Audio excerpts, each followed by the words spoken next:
നമസ്കാരം. ഇസ്രായേലിനും ഹമാസിനും മുന്നിൽ പുതിയ വെടിനിർത്തൽ നിർദ്ദേശം മുന്നോട്ട് വെച്ച് മധ്യസ്ഥ രാജ്യങ്ങളായ ഈജിപ്തും ഖത്തറും വീണ്ടും എത്തുകയാണ്. ഇരുപക്ഷവും കൈറോയിൽ തന്നെയാണ് ഇപ്പോൾ ചർച്ച നടത്തുന്നത്. കൈറോയിൽ നടത്തുന്ന ചർച്ചകളെക്കുറിച്ചുള്ള വിശദാംശങ്ങളൊക്കെ തന്നെ ഉടൻ പുറത്തുവരും. 18 മാസമായി ഗസയിൽ തുടരുന്ന ഇസ്രായേൽ ആക്രമണം അവസാനിപ്പിക്കാൻ ഖത്തറും ഈജിപ്തും പുതിയ നിർദ്ദേശം തയ്യാറാക്കി എന്നാണ് റിപ്പോർട്ടുകളിൽ പറയുന്ന പ്രധാനപ്പെട്ട വിഷയം. ബന്ദികളുടെ മോചനവുമായി ബന്ധപ്പെട്ട കാര്യങ്ങളും ഫലസ്തീൻ തടവുകാരെ വിട്ടയക്കലുമായി ബന്ധപ്പെട്ട കാര്യങ്ങളും അതുപോലെ ആക്രമണം അവസാനിപ്പിക്കൽ, സൈനിക പിന്മാറ്റം തുടങ്ങിയവയൊക്കെ തന്നെയും ഉൾപ്പെടുന്നുവെന്നതാണ് ഈ നിർദ്ദേശത്തിൽ പറയുന്ന പ്രധാനപ്പെട്ട കാര്യങ്ങൾ. 7 വർഷം വരെ നീളുന്ന സമാധാന ഉടമ്പടി നിർദ്ദേശം ചർച്ച ചെയ്യാൻ ഖലീലുൽ ഖയ്യയുടെ ഇപ്പോൾ നേതൃത്വത്തിലുള്ള ഹമാസ് സംഘം കൈറോയിലേക്ക് എത്തും. ഇസ്രായേൽ സംഘം ഇതിനോടകം തന്നെ കൈറോയിൽ എത്തിയെന്നാണ് വിവരത്തിൽ പറയുന്നത്.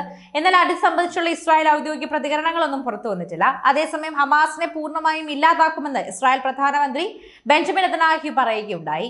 എന്നാൽ ബന്ദികളെ തിരിച്ചെത്തിച്ച ശേഷം മതി ഹമാസിന്റെ ഇല്ലായ്മ ചെയ്യില്ലെന്ന് പ്രതിപക്ഷ നേതാവ് യായർ ലാപ്പിഡ് പ്രതികരിച്ചു. ഇസ്രായേൽ ആക്രമണത്തിൽ ഇന്നലെ മാത്രം 43 ഫലസ്തീനുകൾ കൂടി കൊല്ലപ്പെട്ടു.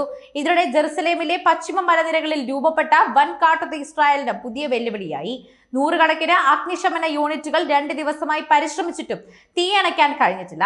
ജെറുസലേം ടെൽ അവീവ് ഹൈവേയിലേക്കും തീ പടർന്നതായാണ് റിപ്പോർട്ടുകൾ. വടക്കൻ ഇസ്രായേലിന് നേരെ യമനിലെ ഹൂതി മിലിഷ്യ ബാലിസ്റ്റിക് മിസൈൽ ആക്രമണം നടത്തി. ബുധനാഴ്ച പ്രാദേശിക സമയം പുലർച്ചെ 4:00-ഓടെയാണ് മിസൈൽ ആക്രമണം ഉണ്ടായത്. അമേരിക്കൻ ചാരവിമാനവും ഹൂതികൾ വീഴ്ത്തി. അധിനിവേശ ഹൈഫയിലെ പ്രധാന സൈനിസ്റ്റ് ശത്രു ലക്ഷ്യത്തിൽ വിജയകരമായ ആക്രമണം നടത്തിയതായി മിലിഷ്യ വക്താവ് യഹ്യ സരി പറഞ്ഞു. ഇസ്രായേൽ സൈനിക സംവിധാനങ്ങൾ മിസൈൽ തടയുന്നതിൽ പരാജയപ്പെട്ടതായും സരി പറഞ്ഞിട്ടുണ്ട്. മിസൈൽ വരുന്നത് കണ്ട് ഹൈഫയിലും ക്രയോട്ടയിലും ഗലീലി കടലിന് പടിഞ്ഞാറുള്ള മറ്റു പ്രദേശങ്ങളിലും വ്യോമാക്രമണ സൈറണുകൾ മുഴങ്ങി. പരിഭ്രാന്തരായ പ്രദേശവാസികൾ അഭയകേന്ദ്രങ്ങളിലേക്ക് പോകാൻ തരിക്ക് കൂട്ടി. ഹൂതി മിസൈലുകൾ വിക്ഷേപണം സ്ഥിരീകരിച്ച് ഇസ്രായേൽ സൈന്യം മിസൈൽ തടഞ്ഞതായി അവകാശപ്പെട്ടു. മിസൈൽ ആക്രമണം ഉണ്ടായ വടക്കൻ ഇസ്രായേൽ ഹൂതി സാധാരണ ലക്ഷ്യമിടാറില്ല. ഇസ്രായേൽ അധിനിവേശ യുദ്ധം നേരിടുന്ന ഗാസയിൽ പലസ്തീൻകാർക്ക് ഐക്യദാർഢ്യമായി ഹൂതികൾ ഇസ്രായേലിന് നേരെ നിരന്തരം മിസൈൽ, ഡ്രോൺ ആക്രമണങ്ങൾ നടത്തുന്നുണ്ട്. അതേസമയം യമനിൽ അമേരിക്കൻ വ്യോമാക്രമണം രൂക്ഷമായി തുടരുകയാണ്.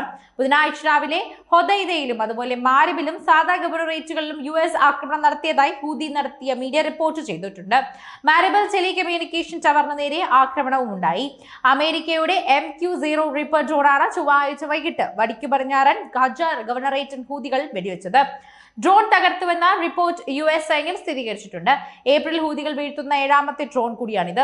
ഇതോടെ 2023 ഒക്ടോബർ 7 മുതൽ ഹൂതികൾ വെടിവെച്ചിടുന്ന US ഡ്രോണുകളുടെ എണ്ണം 22 ആയി മാറി.